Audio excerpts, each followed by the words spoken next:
Bom dia, tudo bem? A mensagem que Deus colocou para mim hoje, ela diz assim: só existe um evangelho e toda a verdade de Deus está revelada em sua palavra.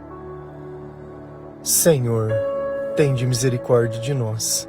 Perdoa, Pai, todos os nossos pecados. Livra-nos de todo mal. Nos afasta de tudo aquilo que não vem de Ti. Nós agradecemos, Senhor, por mais esse dia, pelo alimento, pela palavra, pela presença.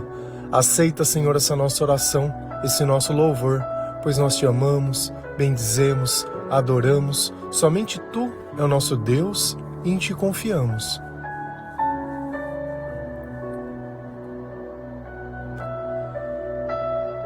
Tudo aquilo que nós precisamos saber está na palavra de Deus.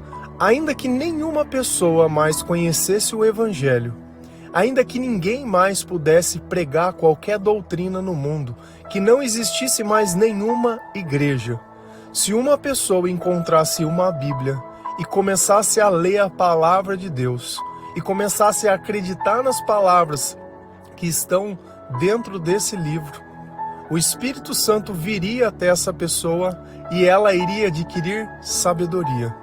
A diferença entre a inteligência e a sabedoria: a inteligência é a capacidade de observar o mundo e as leis de Deus que regem o mundo. A física, a química, a matemática, e o homem consegue reproduzir isso, mas ele não entende como Deus faz, e isso não dá o poder dele controlar os sentimentos dele. Porque a sabedoria é o que explica o mundo espiritual, aquilo que nós não podemos ver, o que está de acordo e não com as coisas que Deus ensina em sua palavra. Então, quando o Evangelho ele foi escrito, ele foi uma revelação de Deus, mas após o sacrifício de Jesus Cristo, já não tem mais o que se escrever, já não tem mais tradição oral a ser passada. Não adianta a gente querer ficar colocando coisas que não estão na Bíblia, querendo dizer, olha, isso é tradição oral, nós fazemos tudo errado, tudo contrário do que está na Bíblia. A questão toda é se o Evangelho que eu aprendo traz luz ou escuridão à minha vida. Como estão os meus vícios? Como estão os meus hábitos? Adianta eu dizer que eu sou praticante de uma religião se eu vivo em tamanha tristeza, depressão, ansiedade? Se eu não consigo controlar os meus sentimentos e acredito que a penitência é a minha vida, tem alguma coisa errada nesse Evangelho. E é justamente por isso que eu prego a palavra de Deus, porque se a palavra fosse pregada dentro da igreja, o meu chamado ele não teria um propósito, porque todo profeta vinha, ou todo servo vem para complementar algo que não está feito direito. Se a gente vai lá em Gálatas 1, versículo 9 a 12, a palavra do Senhor ela diz assim: pois já dissemos antes e repetimos, se alguém anunciar um evangelho diferente daquele que vocês aceitaram, que essa pessoa seja amaldiçoada. Por acaso eu procuro a aprovação das pessoas? Não, o que eu quero é a aprovação de Deus. Será que agora estou querendo agradar as pessoas? Se eu tivesse, eu não seria servo de Cristo. Meus irmãos, eu afirmo a vocês que o evangelho que eu anuncio não é uma invenção humana. Eu não o recebi de ninguém e ninguém o ensinou a mim, mas foi o próprio Jesus Cristo que o revelou a mim. Então Paulo, nessa carta aos Gálatas, essa região ela ficava mais ou menos ali perto da Turquia, ele começou um embate ali. Você sabe por quê? Porque os judeus começaram a ver que o pessoal de Gálatas, que eram não judeus, começaram a se converter ao cristianismo. E como eles viram que a única coisa que Paulo pregava era a fé em Jesus Cristo, eles começaram a querer empurrar a doutrina deles. Por exemplo, eles tinham que ser circuncisos. Se eles não fizessem isso, eles não estavam valendo. Se eles não respeitassem a lei dos judeus, eles também não estavam valendo. Então eles pegaram pessoas que se converteram por Cristo e quiseram empurrar o Antigo Testamento dentro da goela delas. E Paulo está dizendo, pois já dissemos antes e repetimos, se alguém anunciar um evangelho diferente daqueles que vocês aceitaram, que essa pessoa seja amaldiçoada. Então eles queriam fazer um mix dentro do evangelho, dentro da palavra de Deus, colocando coisas que não faziam parte das revelações de Jesus Cristo. Ah, mas quer dizer que o Antigo Testamento não vale? Vale, desde que você aprenda a reconhecer o que é Jesus. Porque se você ler o Antigo Testamento, conhecendo Jesus, você vai ver que todos os profetas anunciavam a vinda de Jesus. Jesus ele veio para aperfeiçoar o Antigo Testamento. Então diversas coisas que eram do sacerdócio dos levitas deixaram de existir. Só que Deus ele não quebrou nenhum dos mandamentos. Por quê? Porque o resultado prático do amor, onde ele resumiu tudo, engloba todos os outros mandamentos. Porque quem ama não rouba, quem ama não mata, quem ama não trai, quem ama honra pai e mãe, quem ama não mente. E tendo em vista que Deus é o amor, por estar com Deus nós não cometemos esses pecados. E é tão simples de entender as coisas, só que parece que tem uma necessidade de criar um evangelho que ele é inexistente. Um evangelho onde é baseado nos interesses humanos. E olha como Paulo ele diz, olha, a verdade é o que está na palavra. Quem prega qualquer coisa diferente disso é uma pessoa que é amaldiçoada. Eu era uma pessoa amaldiçoada. Tinha vontade de tirar a minha própria vida, tinha depressão, tinha doenças, tinha diversos problemas. Era ingrato aos pais. Isso era a minha vida. Eu era uma pessoa amaldiçoada. Por quê? Porque eu vivia longe da sabedoria de Deus. As pessoas poderiam definir, nossa, mas você era inteligente. Sim, compreendia tudo que Deus fazia, mas não sabia aplicar aquilo na minha vida em nada. Então o que adianta a gente ter potência se não tem controle? O que adianta a gente falar que uma pessoa é inteligente se ela não consegue distinguir que um cigarro faz mal, que uma droga faz mal, que ficar procurando só coisa errada na internet faz mal? Como isso pode ser inteligente? Se o resultado da minha vida não é amor, eu não sou inteligente coisa nenhuma. E esse evangelho distorcido, ele amaldiçoa a vida das pessoas. Por isso eu posso ter um padre que tem depressão, um padre que tem síndrome do pânico, um pastor que só fica fazendo coisa errada, porque eles não estão seguindo a Deus, eles estão seguindo o evangelho diferente, aonde eles distorcem a palavra de Deus para que você pague a sua oferta, para que você sinta medo. Deus ele pede para a gente ter temor. Temor é respeito. Quando eu começo a ler a palavra de Deus, Deus se torna um amigo e eu tenho consideração por ele. Então, antes de fazer qualquer coisa, eu penso nos sentimentos de Deus. Assim como você pensaria no sentimento do teu pai, da tua mãe ou de alguém que você gosta. Poxa, eu não vou falar isso, eu não vou fazer isso porque eu vou chatear essa pessoa.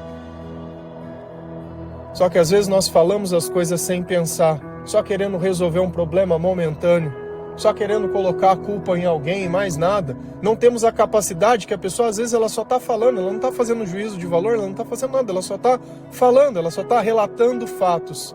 E você, armado com medo da culpa, já começa a vomitar a sua ignorância sobre as pessoas.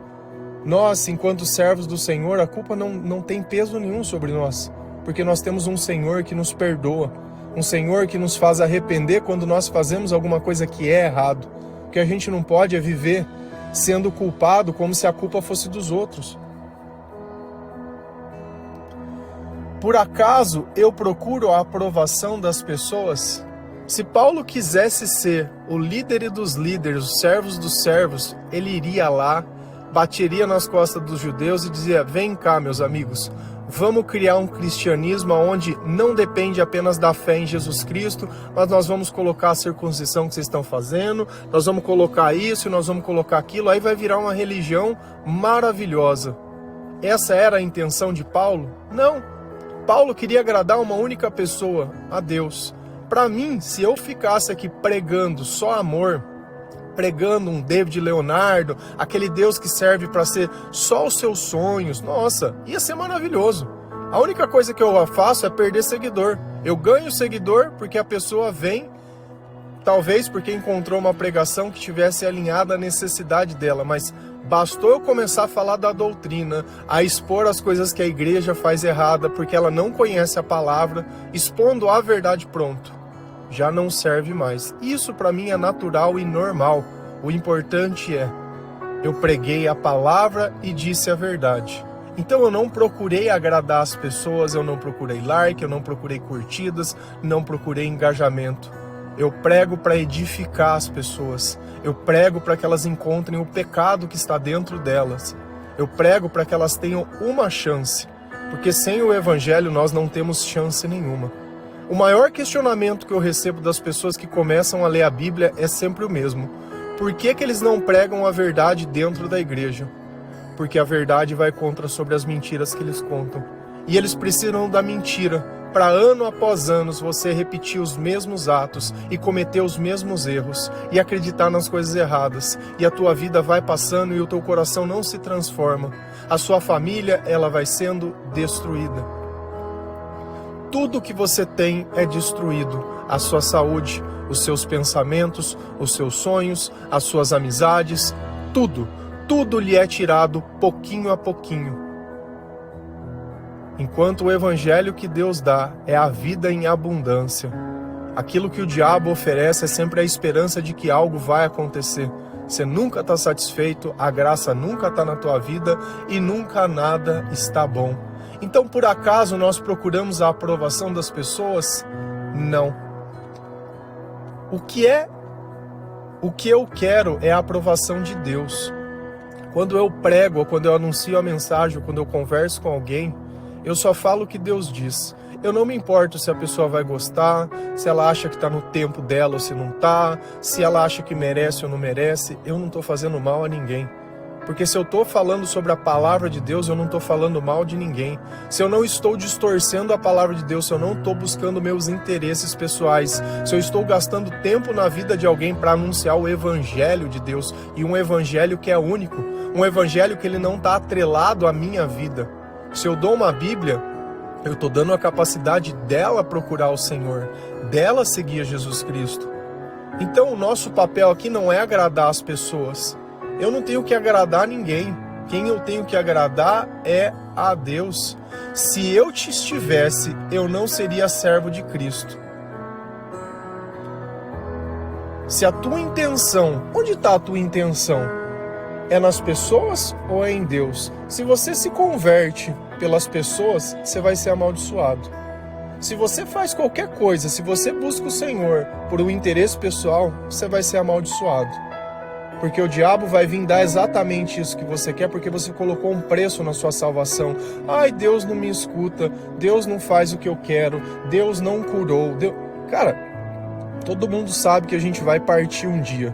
Se você olhar a passagem do leproso, que eles vão lá e descem o paralítico, que eles descem um rapaz pelo telhado, e Jesus fala, os seus pecados estão perdoados. Nossa, um escândalo, que absurdo. Devia ter dado para ele a cura do corpo. E o que adianta você ter uma vida com saúde? O que você faz da sua vida? O que você sente na tua vida? O que passa na tua vida? O que passa na tua cabeça?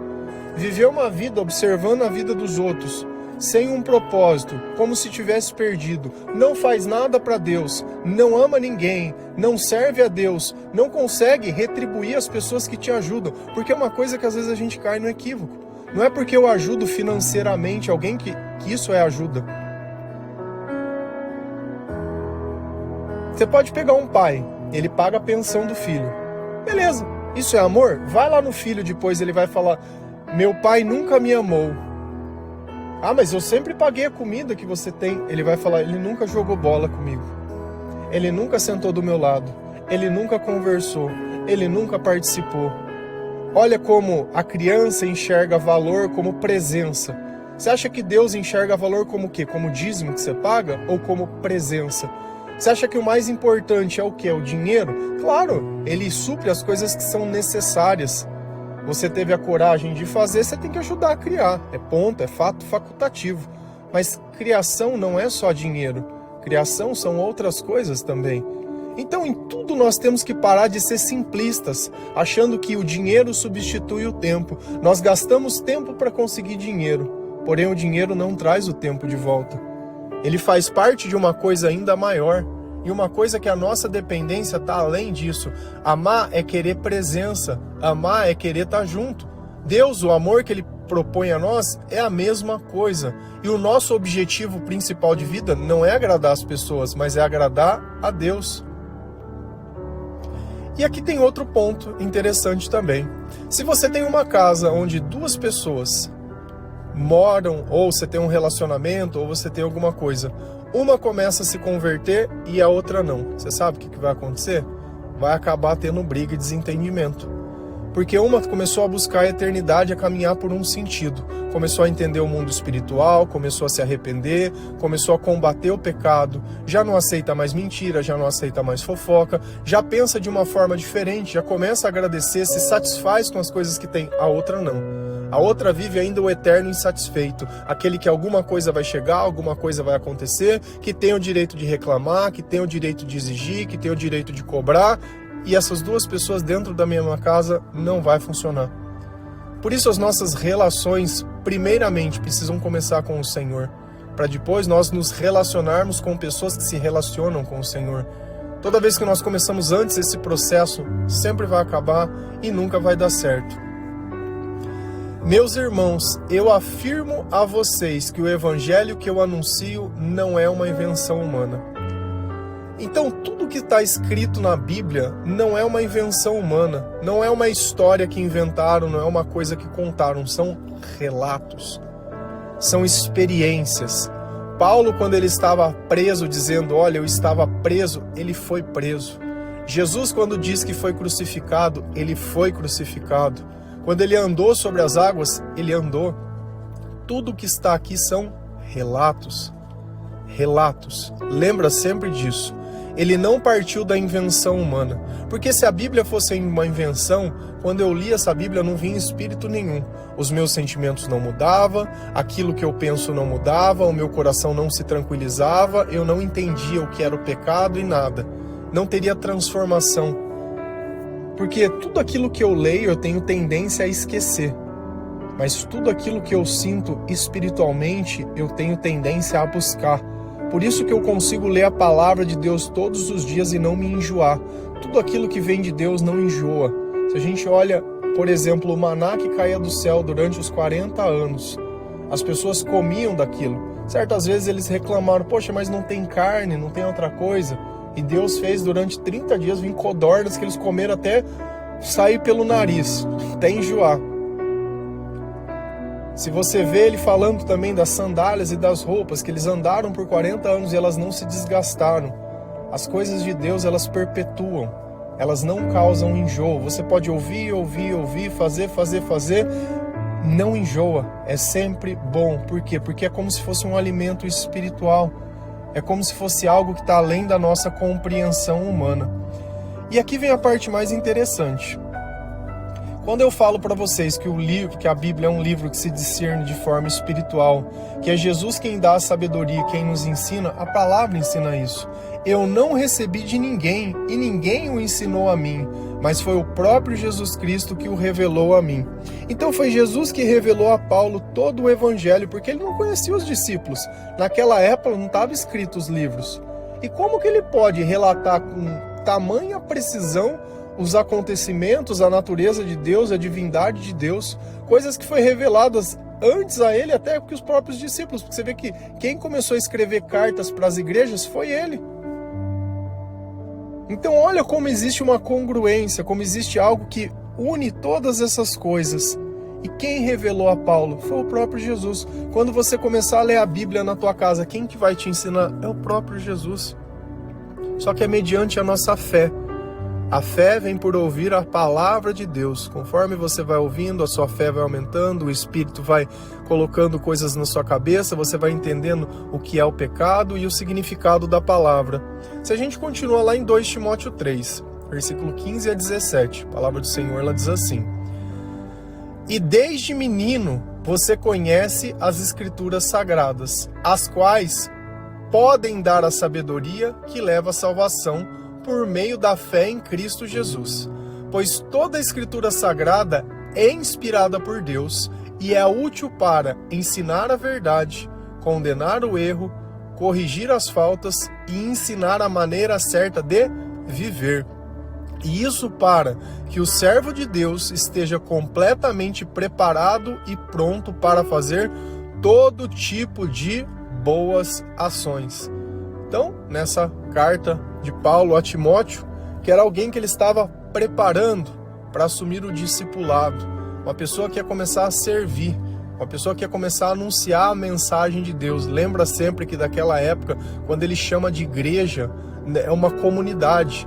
São uma reunião de pessoas que começaram a mudar. Pessoas que se reuniam para comer e para partilhar o pão, mas era dentro da casa, era na comunhão que eles acabavam transmitindo essa mensagem, era no dia a dia. Não é que nem nós temos hoje, a igreja primitiva não tem nada a ver, porque eles eram perseguidos.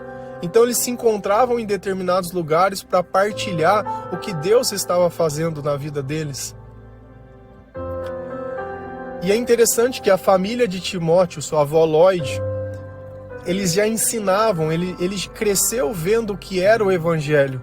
Ele cresceu vendo o que era o Antigo Testamento, então ele conhecia a palavra. E quem conhece a palavra é fácil reconhecer Jesus. E desde menino você conhece as Escrituras Sagradas. E aqui vem, eu acho que a maior falha dos pais. Costuma ler dentro de casa a Bíblia para o filho pequeno começar a ouvir e entender as histórias, saber o que é a verdade, se acostumar com a presença do Espírito Santo. Porque a gente vê um mundo sem controle, porque nós vemos um mundo sem Deus. É impossível a gente estar tomado pelo Espírito Santo e começar a ter os mesmos comportamentos, grito, berro, xingo, sabe, desentendimento, tudo isso que a gente sabe o jeito que é, essa falta de educação.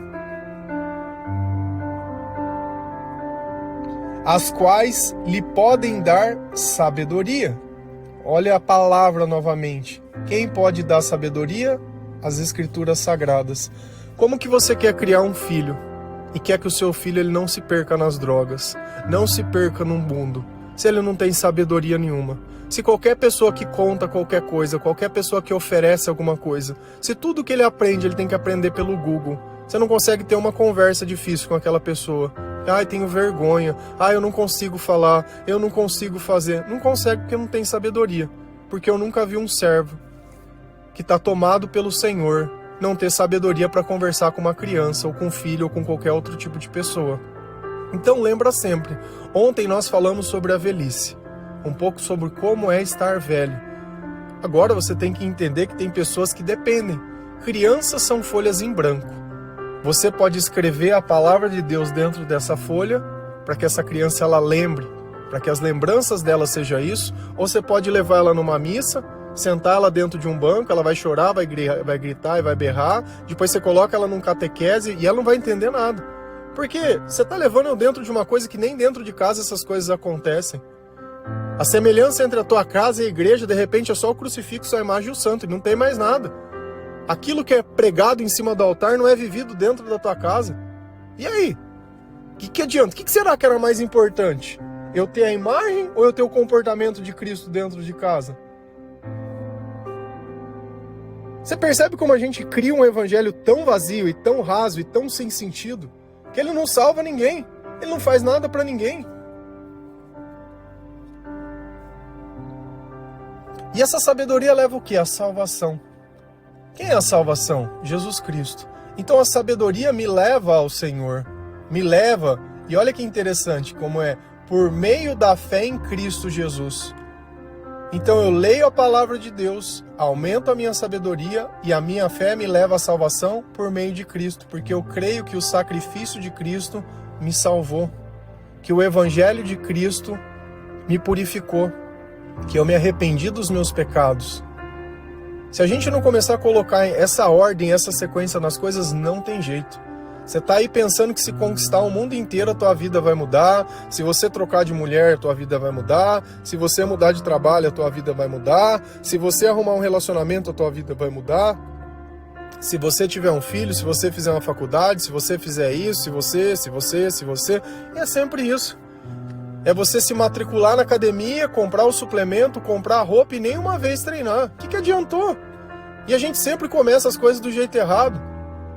Quando a gente vive o evangelho, a gente vive a independência de Deus, pois toda a escritura sagrada é inspirada por Deus. De novo, Paulo repete a mesma coisa a Timóteo que ele tinha dito para Gálatas: não parte da vontade humana.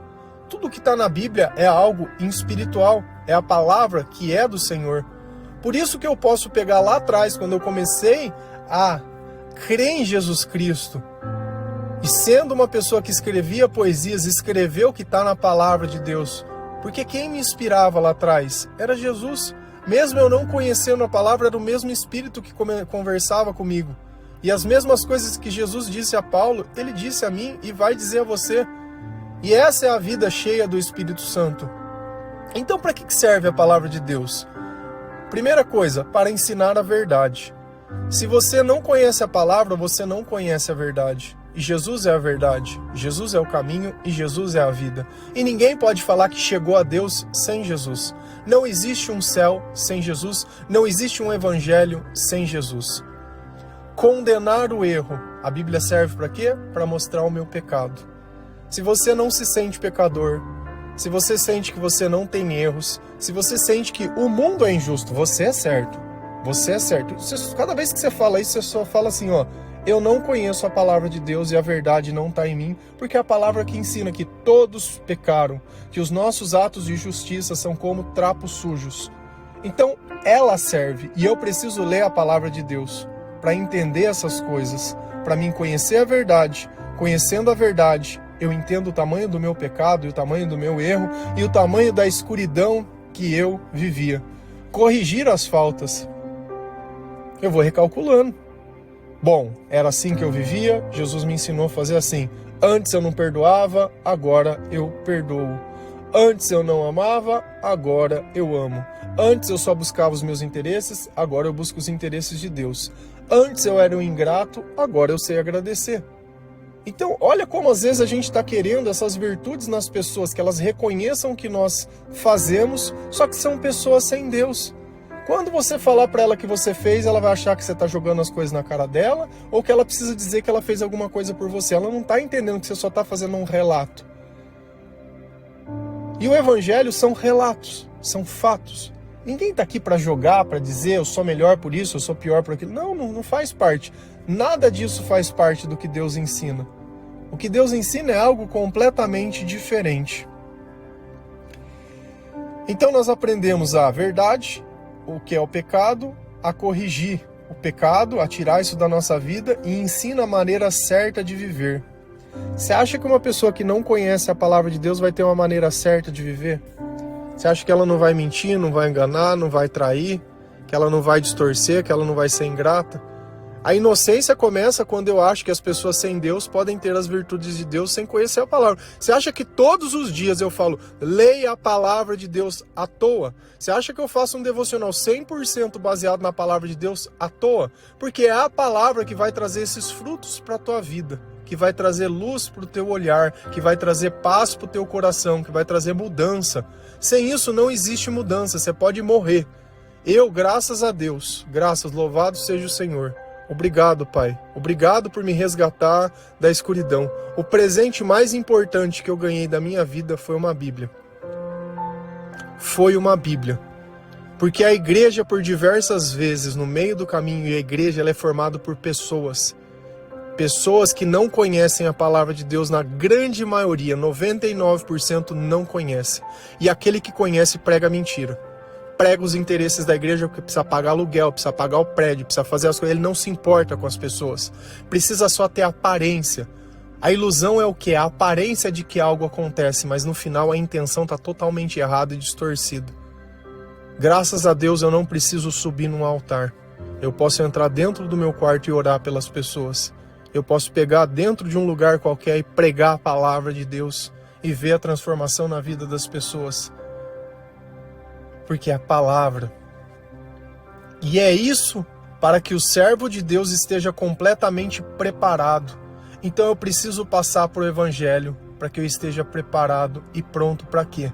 Para fazer todo tipo de boas ações. Pessoas boas conhecem o evangelho. Quem não conhece o evangelho é mau, é ruim. Ainda que ele te ajude em algumas coisas, tem um preço muito alto por isso. Porque somente Jesus pode dar sem pedir nada em troca. Jesus é o caminho, Jesus é a verdade. Jesus, ele nos salva de todo pecado. Jesus é a fonte de toda a sabedoria. E nós começamos a conhecer Jesus pela palavra de Deus. Leia a palavra de Deus. Se você quer sair dessa condição, se você quer receber a cura, se você quer tirar essa dependência emocional das pessoas, se você quer ter um propósito, se você quer começar a viver uma vida digna, onde você não se arrepende das coisas que você faz, muito pelo contrário, tenha humildade de reconhecer que tudo que você faz é graças ao Senhor. Não tem dificuldade de reconhecer que fez algo errado, que disse algo errado, que não está sendo justo. Porque justiça não é fazer o que eu acho, justiça é praticar aquilo que Deus ensina. Porque toda vez que eu sou injusto, o meu coração dói. Toda vez que eu sou injusto, os meus pensamentos ficam em loop naquilo. E eu começo a questionar, por que a pessoa isso, por que a pessoa aquilo?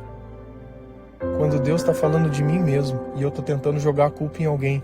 Eu não fiz o certo, eu não fiz o que deveria ser feito, eu passei do ponto, então eu tenho que me desculpar e eu tenho que fazer diferente. Amém? Só existe um evangelho, um Salvador, um Senhor, um caminho, uma verdade e uma vida. Se você não gastar tempo em Jesus, você vai conseguir viver? Vai. Mas vai viver em dor, sofrimento, desilusão e sempre esperando alguma coisa e sem satisfação. Amém? Que o Senhor ele possa nos dar sabedoria, entendimento, graça, paz. Que nós possamos nos arrepender, porque nós temos um Salvador. Que nós possamos ler a palavra de Deus todos os dias, porque nós aprendemos que o próprio Cristo vai nos ensinar. Que o próprio Senhor vai gastar tempo em nós e vai estar conosco. Amém?